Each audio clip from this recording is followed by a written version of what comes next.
Hola, soy Jenny de Bernardo. Te invito a que nos tomemos un café y escuches unas historias que voy a contarte. El origen de la raza mapuche.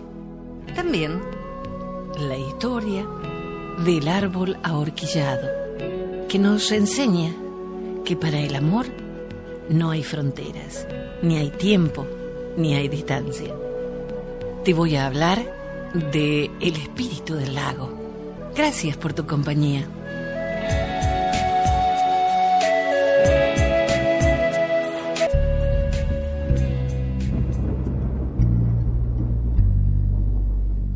Los mapuches, que quiere decir gente de la tierra por mapu tierra y che gente, ocupaban una gran zona del cono austral de América del Sur, que abarcaba la parte central de Chile y Argentina.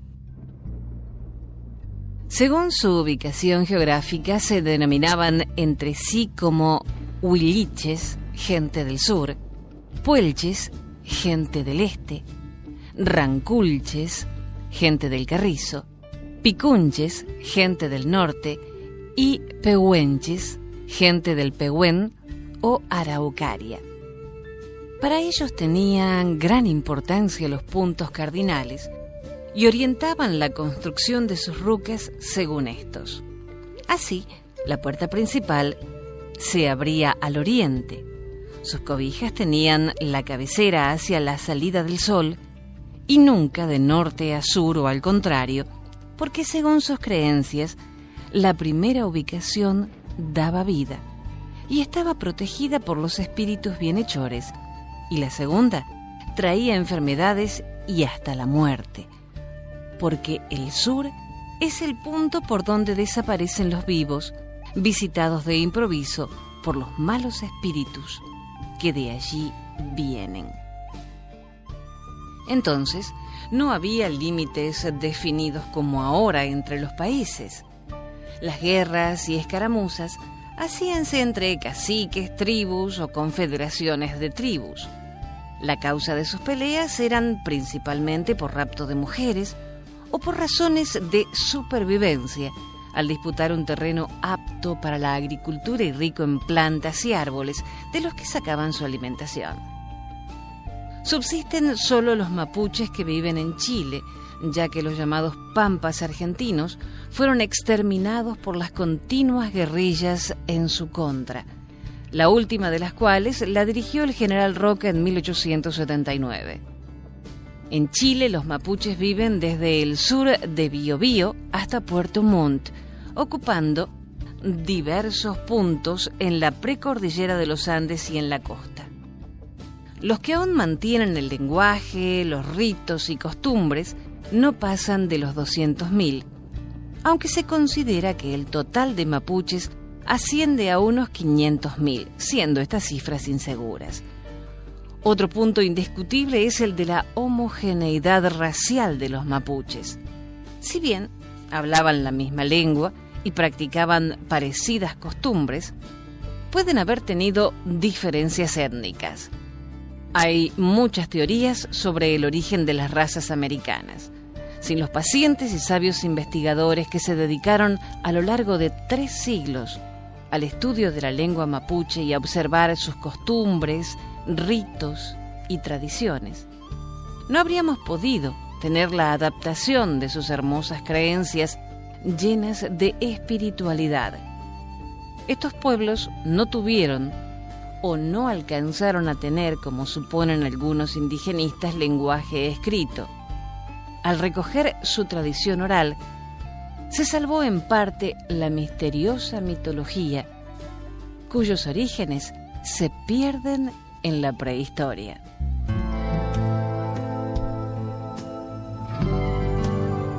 La gente de la tierra, leyenda sobre el origen de la raza mapuche. Las abuelas de las tribus mapuches cuentan cómo se formó la gente de la tierra, sus cualidades más notables, la fuerza y la astucia. Dicen que las heredaron del puma y de los zorros de la siguiente manera. Hace muchos años, un indio convidó a sus hijos, niña y niño, a subir a la montaña a recoger piñones. Aunque los niños eran de corta edad, podían ayudar metiéndose en lugares estrechos o bajando a las quebradas para juntar el fruto que durante el invierno les serviría de alimento. Partieron con sacos y canastos, arriando un par de guanacos para cargarlos con la cosecha. Todavía no se dejaban caer las lluvias, aunque el otoño comenzaba. Los días habían estado calurosos, y mientras subían a la montaña, escuchaban el estallido de los piñones en lo alto de las araucarias, lanzando por el aire su carga de sabrosas semillas. El padre y los niños celebraban con gritos y risas cada estallido de los piñones, que como lluvia caían a la tierra entre la hojarasca. La cosecha será muy buena con este tiempo seco, celebró el padre. Estaremos varios días por allá arriba en el gran bosque. Y contó a los niños que los piñones eran regalo de los espíritus protectores, lo mismo que las fresas silvestres, las papas, las avellanas y la deliciosa murta, que además de ser una planta linda de mirar, carece de espinas. En el gran bosque buscaron un lugar donde dormir y luego se pusieron a recoger piñones que ese año se habían dado especialmente grandes y de cáscara firme y dorada. Y estaban en medio de su tarea cuando de pronto el tiempo cambió. Sopló el viento norte, los nubarrones aparecieron unos más negros que otros por detrás de los cerros, como si alguien los fabricara sin cesar. Y aunque el padre y los niños se apresuraron a llenar sus sacos y canastos para descender luego al valle, el temporal los sorprendió en plena cordillera. Al poco rato, los riachuelos se transformaron en torrentes y los ríos en grandes avenidas. El hacedor de lluvias, montado en sus nubarrones, hizo caer un verdadero diluvio. «Vamos a refugiarnos en una roca alta», dijo el padre, indicando un enorme peñasco que sobresalía como una plataforma sobre la quebrada. Ayudó a los niños a trepar, pero ni él ni los guanacos cargados de frutos alcanzaron a subir. Y un torrente los arrastró en sus aguas, que retumbaban con todas las voces desatadas de la montaña. Los niños lloraron a gritos abrazados sobre la roca al ver desaparecer a su padre y a la pareja de guanacos que criaron desde pequeños. Pero sus llantos no hacían sino aumentar la furia de las aguas. El hacedor de lluvias reía con largos truenos y dejaba caer culebrillas relampagueantes para iluminar el desastre. El espectáculo de los pueblos arrasados y de los hombres y animales que se ahogaban parecía producirle una gran felicidad. Pasaron muchas horas, tal vez días, y los indiecitos se sintieron condenados a morir de hambre y frío en su refugio. La tempestad aumentaba a ratos y luego decaía, solo para cobrar nueva fuerza. Los valles empezaron a inundarse y casi toda la gente murió. Cuando los indiecitos ya desfallecían, pensando que el torrente se los iba a llevar también, algo chocó fuerte contra la roca. Como estaba muy oscuro, no podían saber qué era, y tuvieron aún más miedo al oír que aquello crujía y raspaba la piedra como una garra gigantesca. A la luz de los relámpagos, se dieron cuenta de que se trataba de las ramas de un árbol, un inmenso coihue centenario descuajado por el temporal que se atajó en la roca al venir aguas abajo. Los niños, acostumbrados a atravesar los ríos en canoas y leños, no dudaron en subir a aquel navío arbóreo que elevaba sus ramas como mástiles y cuyo tronco se veía ancho y largo como un puente. Se refugiaron entre el ramaje para protegerse de la lluvia justo a tiempo. El árbol continuó aguas abajo con su nueva carga. traía ya otros seres a bordo. Los niños descubrieron entre las hojas no solo nidos con sus huevos, sino a numerosos animalitos que se habían agarrado a los ramajes: conejos, cururos y hasta una culebra. Temblaban amansados por el miedo junto a los pequeños indios. Hasta el día siguiente, cuando aclaró un poco, no descubrieron que en el árbol también iban un puma y una zorra, de las llamadas chillas, por su modo de aullar. «Estoy hostigado con la carne de conejo», insinuó el puma cuando vio a los niños. «Creo que debes seguir hostigando, como yo de los cururos», contestó la chilla con una sonrisa maliciosa. «¿Qué piensas? Dime», se asombró el puma entrecerrando los ojos. «Tenemos fama de sanguinarios, amigos. Creo que esos niños se han salvado por algún favor de las estrellas. Y ha llegado el momento en que nosotros subamos de categoría». «¿Qué te propones?», preguntó el puma. «Me propongo y te propongo que los cuidemos y criemos y que sean nuestros hijos», respondió la chilla irguiendo la cabeza. «Pero, ¿cómo puede ser eso?», rugió el puma escandalizado. La chilla, que acababa de perder su camada de zorritos en la inundación, contestó: «Yo les daré la leche que ya no tomarán mis pequeños, y tú les enseñarás como a tus cachorros a ser los más fuertes y valientes de la tierra, los más orgullosos que jamás se entregan». El puma meditó un rato agitando su cola. «Con mi leche les transmitiré mi inteligencia y mi astucia», dijo la zorra. «Es nuestra oportunidad». Y empezó a acercarse lentamente a los niños, deteniéndose cuando ellos abrían demasiado los ojos o lanzaban un grito de miedo. Se restregó contra sus piernas y luego se echó al suelo mostrando que tenía abundante leche. Luego se aproximó el puma con mayores cuidados, sintiendo que ya era famoso por esta acción. Los niños, que no habían comprendido el lenguaje de gruñidos de los animales, no entendieron al comienzo su intención.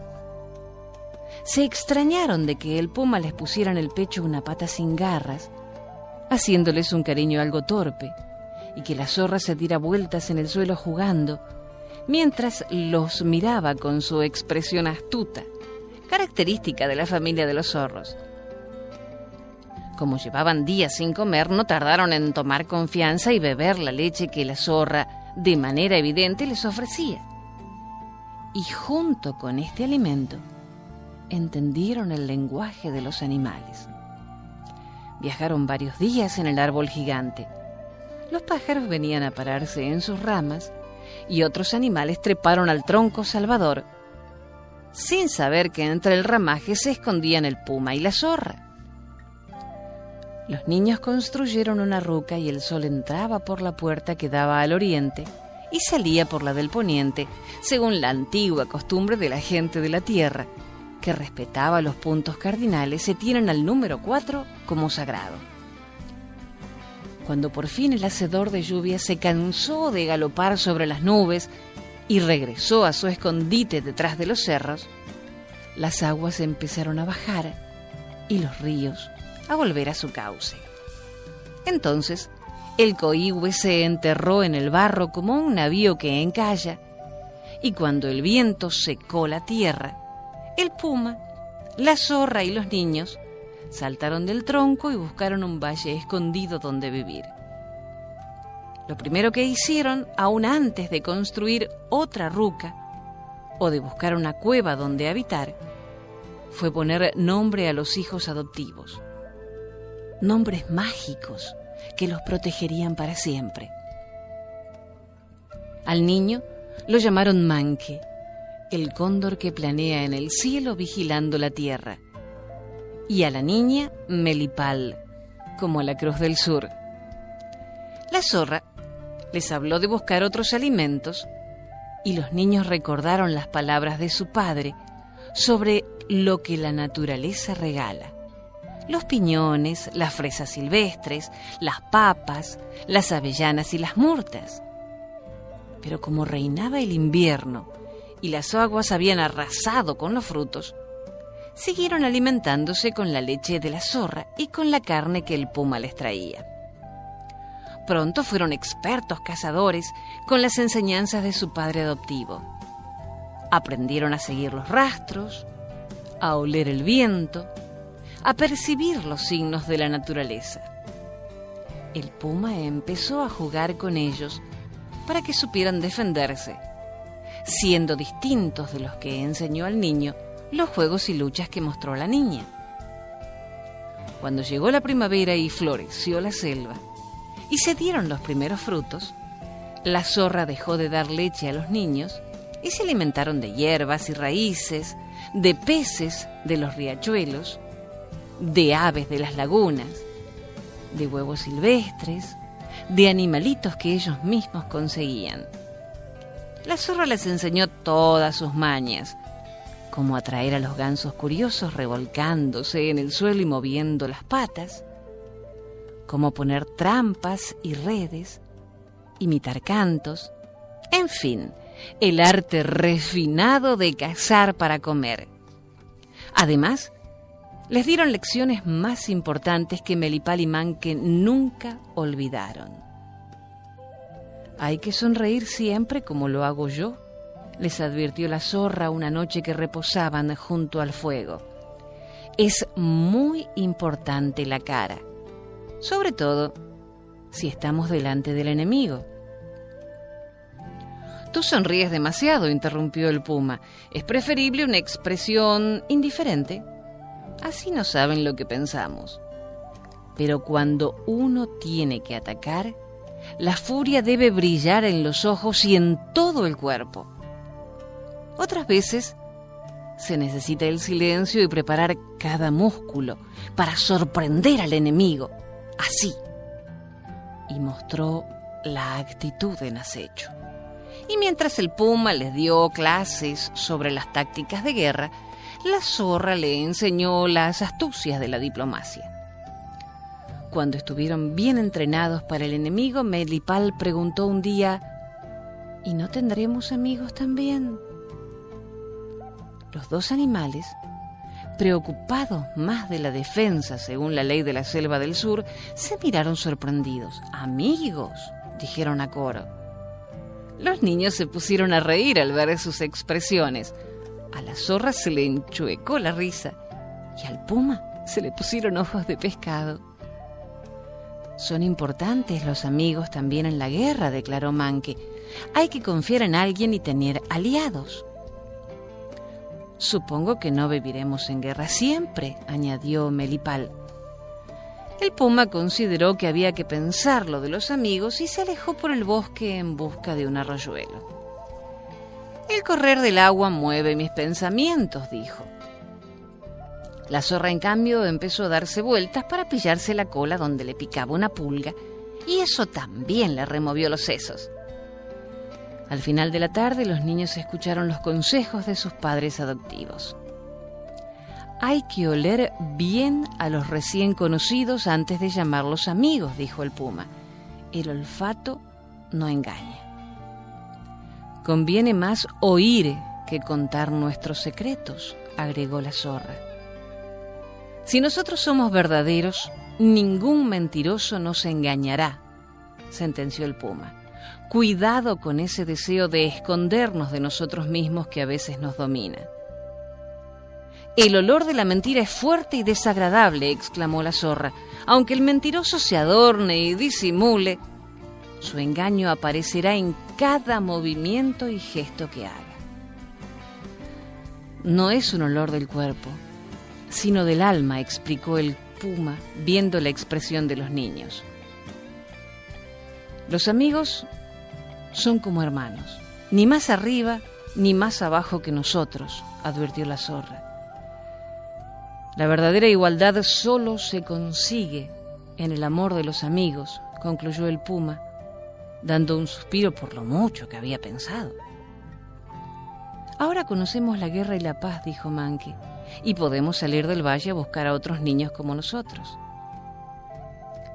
Parece que ha llegado la hora de despedirnos, murmuró la zorra con tristeza. Resolvieron esperar la luz de pleno día para un momento tan importante.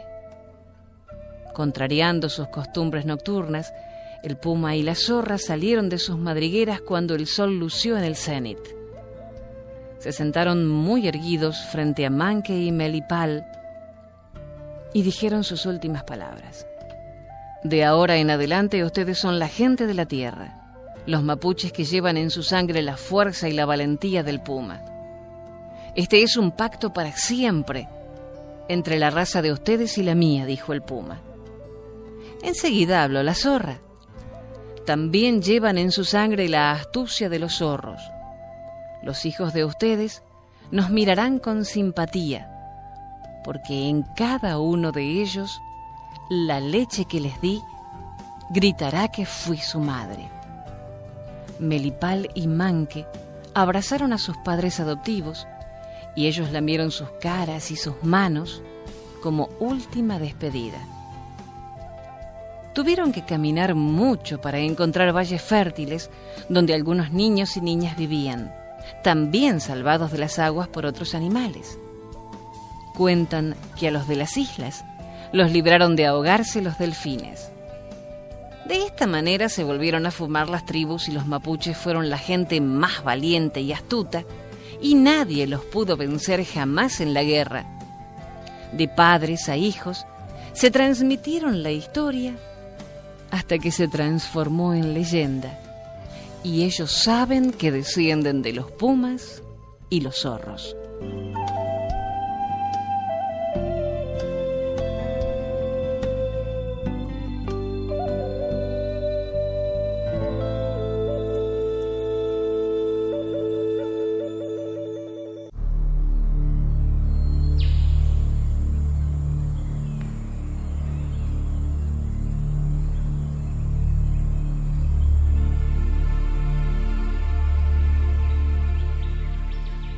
El árbol ahorquillado.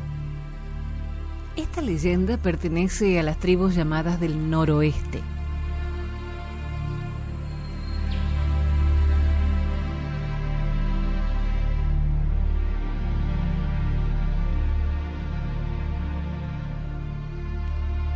Hace muchísimo tiempo había dos tribus muy próximas, solamente separadas por un bosque no muy extenso, aunque sí sumamente frondoso, en cuyo centro había un claro en forma de prado. Las tribus, pese a su vecindad, o tal vez a causa de la misma, llevaban muchos siglos enemistadas, hasta el punto de que los dos últimos jefes respectivos de ambas tribus, igual que sus antecesores, se odiaban a muerte de modo personal. Mas dio la casualidad de que cierto día, estando Rayo Veloz, hijo de Asta de Ciervo, jefe de una de las dos tribus en el bosque, vio pasar a una bellísima muchacha que resultó ser Lirio Florido, hija de Gran Vendaval, jefe de la otra tribu. Tan pronto se vieron ambos jóvenes, quedaron prendados uno del otro. Y aquella misma noche, en su primera entrevista celebrada en el claro del bosque, a la luz de la luna, se prometieron amor eterno. Sin embargo, sabían que debido a la enemistad de sus respectivas tribus, su amor era imposible. Rayo Veloz no se conformó, no obstante, con su desdicha y decidió, de común acuerdo con su adorada, ver a su padre y contarle toda la verdad pidiéndole su bendición. Poco después, Rayo Veloz se hallaba en presencia de Asta de Ciervo. Padre mío, debo revelarte algo que desearía comprendieses en tu infinito amor paternal. Habla, se limitó a gruñir Asta de Ciervo.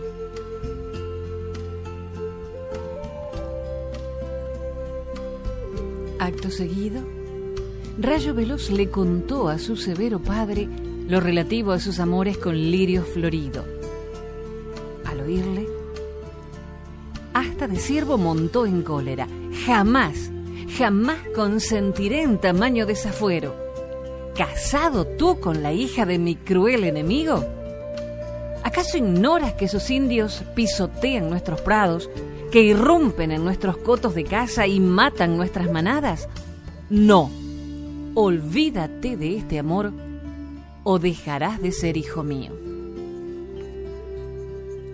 Rayo Veloz, ante esta andanada proferida con acento iracundo, sintióse morir en lo más hondo de su alma.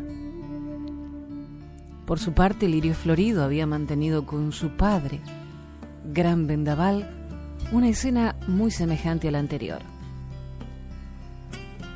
Aquella noche los dos amantes decidieron unir sus vidas para toda la eternidad en la muerte.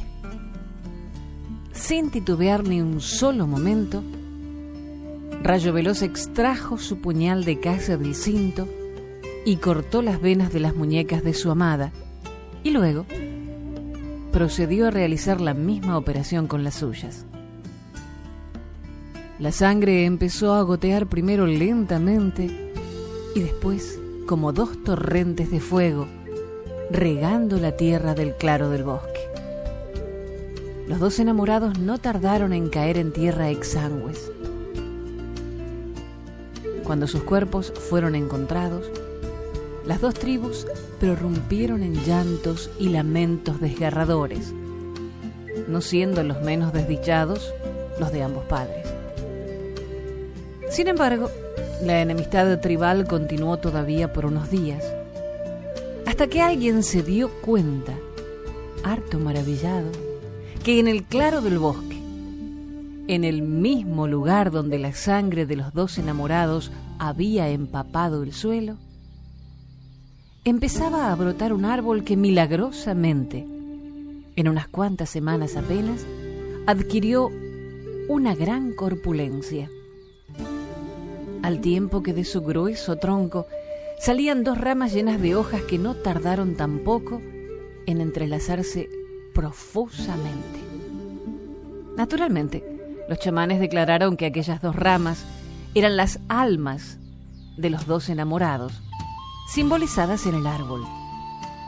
Los dos jefes, Asta de Ciervo y Gran Vendaval, decidieron fumar la pipa de la paz y sellar una nueva amistad que debería ser tan duradera como el amor de Rayo Veloz y Lirio Florido.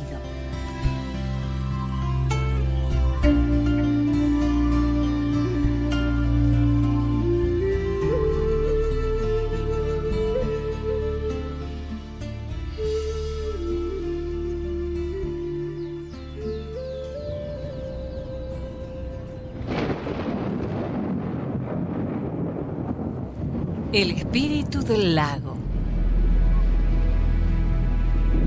Todos los lagos y lagunas tienen su dueño. Eso cuentan las antiguas leyendas. Un espíritu enamoradizo que persigue a las muchachitas araucanas. Cuando toma apariencia humana, sus cabellos crespos le forman una corona sobre la frente. Es de piel oscura, pequeño y ágil como una anguila. Las aguas de los ríos tienen genios misteriosos que acechan a los hombres. Y dicen que las nutrias son las dueñas del mar y producen el ruido de las olas. A los que pretenden cazarlas, los persiguen, llevándoselos a las profundidades, desde donde jamás regresan. Esto es lo que los antiguos cuentan y puede creerse o no. Hay historias extrañas en cada lago del sur. Y una de estas cuenta cómo el espíritu de Millacol, que significa agua de oro, se enamoró de Imahue, la hija del cacique Lemunao, que habitaba con su tribu cerca de un lago. Y sucedió así. Todas las semanas, Lemunao salía de pesca llevando de regalo un jarro de chicha al espíritu del lago para que le diera peces.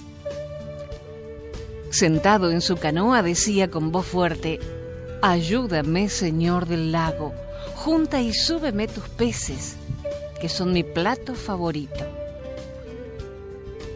Te invoco y derramo un jarro de mudai para que me des tus finos animales, hombre del agua. Derramaba la chicha por la orilla y al poco rato los peces brillaban junto a la canoa. Lemunao los ensartaba con su tridente de uno en uno hasta llenar un gran canasto. Daba las gracias al dueño del lago lanzando una flor a la superficie. El cacique había prohibido a las mujeres acercarse al lugar porque sabía que los genios del agua suelen robar a las más jóvenes y bonitas haciéndolas sus esclavas. Para que no huyeran, el espíritu las convertía en pequeños patos que llaman walas. Estos no pueden volar sino rozando el agua y nunca se alejan del lago. Al zambullirse, pían tristemente, recordando su vida de mujeres. Lemunao tenía una sola hija, Imaue, de una belleza suave y pensativa. Por las tardes, entretenía a su padre con canciones que contaban las hazañas de sus antepasados y de los dioses, del cielo, de la Vía Láctea, a la que los indios llamaban río del cuento o río del firmamento. Allá, en ese lejano río, los espíritus de los antepasados encienden sus fogatas formando las constelaciones y vigilando desde arriba a sus descendientes. Imaue sabía tocar también complicadas flautas de caña, haciendo honor a su nombre, que quiere decir cañaveral. Cada día inventaban nuevas melodías, y en las noches invernales y en todas las grandes fiestas, Imaue relataba los hechos heroicos y tocaba en sus flautas melodías que consolaban de las enfermedades y sufrimientos. Los pájaros llevaron en sus alas estas canciones hacia el lago, y una tarde en que Miyakol había salido a jugar en la superficie, inventando su palacio de nieblas, escuchó la dulce voz de Imaue que iba y venía por el aire. ¿Quién canta?, preguntó a sus esclavas. Es Imaue, la hija de Lemunao, contestaron las aves, escondiendo sus cabezas bajo las alas, sabiendo que Miyakol querría tener de esclava a la dueña de la voz y de las melodías. Desde esa tarde el espíritu del lago no descansó, levantando fuertes oleajes que impedían salir a pescar al cacique y a su gente. Tanta turbulencia no dejó de llamar la atención, y la Machi, sacerdotisa de la tribu, agitó ramas de canelo mojadas en mudai por las orillas del lago para conjurar al espíritu inquieto. Lemunao echaba de menos su plato favorito y se embarcó en su canoa a pesar de las advertencias de la Machi. Las aguas parecieron calmarse y una gran cantidad de peces plateados brincó en torno a la pequeña embarcación. Lemunao se puso a pescar luego de echar al agua numerosos jarros de bebida para aplacar a Miyakol. Cuando se preparaba para regresar con sus canastos repletos, se abrieron las aguas frente a él y surgió Miyakol, vestido de algas, con los pelos enroscados como una corona sobre la frente y con los ojos amarillos como pepitas de oro. Al reír, mostraba dientes aguzados parecidos a los de las fieras. Aunque Lemunao siempre respetó al espíritu del lago, nunca lo había visto, y su aparición le causó espanto. Disimuló, sin embargo, para no disgustar a una criatura de apariencia feroz. Una voz extraña que parecía comunicarse directamente con su pensamiento murmuró: «Dame a tu hija Imaue, la de la voz maravillosa, y siempre tendrás peces de plata en tu cocina. El cacique se asustó aún más, pero dijo con calma: Imahue no es digna de ti, señor del lago. Su voz es hermosa, pero poco firme, y su cara tiene manchas como la luna. Además, su carácter es caprichoso y hace lo que quiere. No me interesa su aspecto ni me importa su carácter. La quiero por su voz y sus melodiosas canciones. ¿Acaso tus pequeñas esclavas transformadas en hualas no cantan para ti y te dan su compañía?, argumentó el cacique, no hallando qué inventar para proteger a Imahue. Los gemidos lastimeros no son cantos ni me dan compañía unas aves entristecidas. En cambio, tu hija haría resonar las aguas en torno a mi palacio y nunca me sentiría solitario, como esos animales que aúllan en la montaña. El cacique alzó su bastón de plata en señal de adiós, diciendo: Dame 3 días para pensar, porque Imahue es mi única hija. Y se alejó hacia la orilla con tranquila dignidad, mientras el señor del lago desaparecía riendo en las profundidades. Su espíritu salvaje era incapaz de comprender el amor humano en ninguna de sus formas. Por eso no conocía los sentimientos tiernos, ni la piedad, ni la misericordia. Lemunao se reunió con la Machi y toda la tribu para consultar lo que se podía hacer. Imahue, al saber que el espíritu del agua quería llevársela a sus palacios sumergidos, lloró y se entristeció, porque la voluntad de los seres de la naturaleza es invencible en su indiferencia.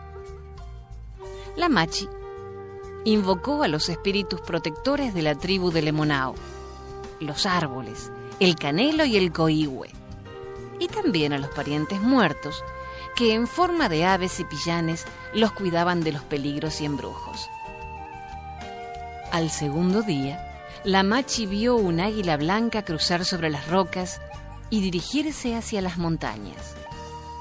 Era una clara señal de que tendrían que emigrar a un lugar alto para salvar a Imahue, un lugar lo más elevado posible para que no los alcanzara el enojo de Millacol al comprender que Imahue no sería suya.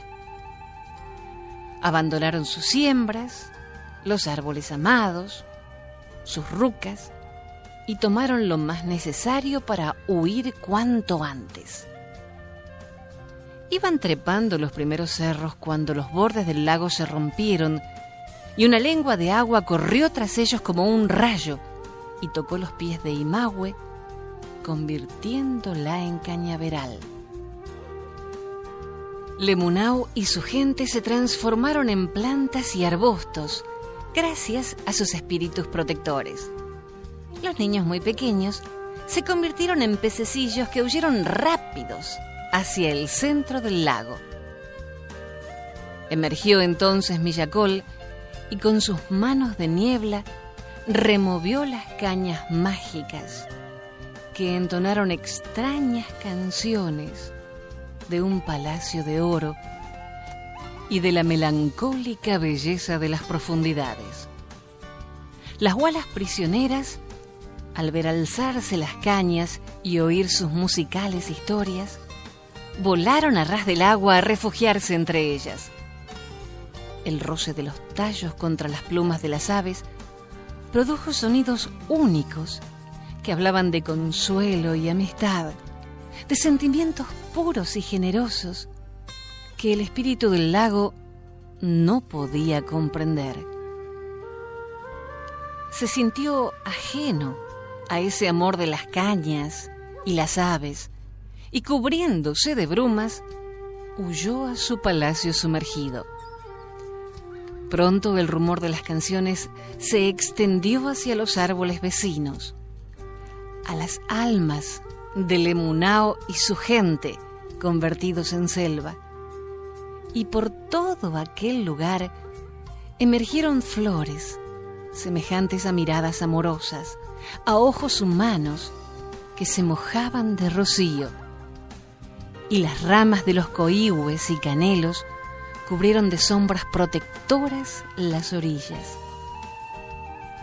Cuentan las antiguas consejas que el sitio se convirtió en una especie de paraíso, donde todo el que atravesaba las quilas y tupidas enredaderas que lo rodeaban sentíase lleno de una paz profunda, como si los hilos y antenas invisibles que tienen todos los seres se unieran por fin en una clara armonía.